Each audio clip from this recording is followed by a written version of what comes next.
Sisi wewe Githinji tulikuchagua, tulikupenda, tukakupatia kura zetu zote, ukakuwa mfalme.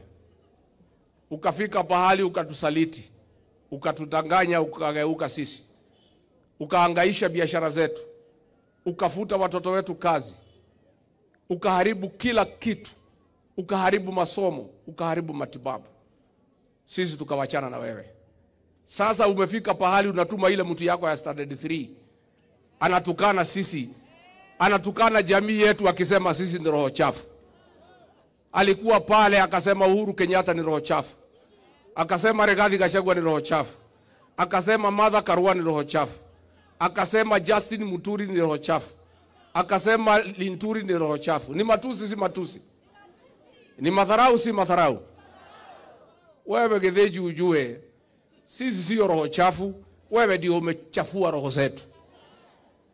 Na ndio utajua roho zetu zimechafuka mwezi ya 8 2027. Utajua roho zetu zimechafuka.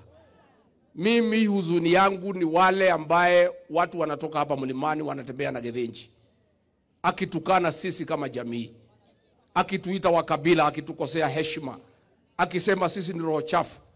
Na nyinyi wale mumetoka hapa mlichaguliwa na watu ya Murang'a, na watu ya Kiambu, na watu ya Nyeri, na watu ya Kirinyaga, watu ya Nyandarua, watu ya Embu, watu ya Meru, munapigia Githinji makofi kwa kutukana sisi kama jamii.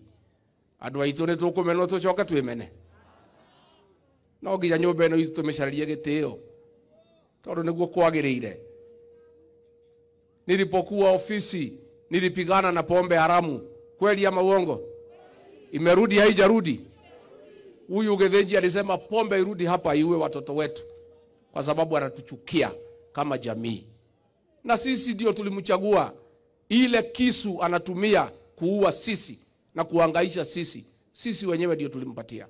Na ndio tuko na uchungu sana ya kwamba sisi tulikufanya rais, na ile panga tulikupatia ya kuongoza unaitumia kuangamiza jamii yetu, unaitumia kuua watoto wetu.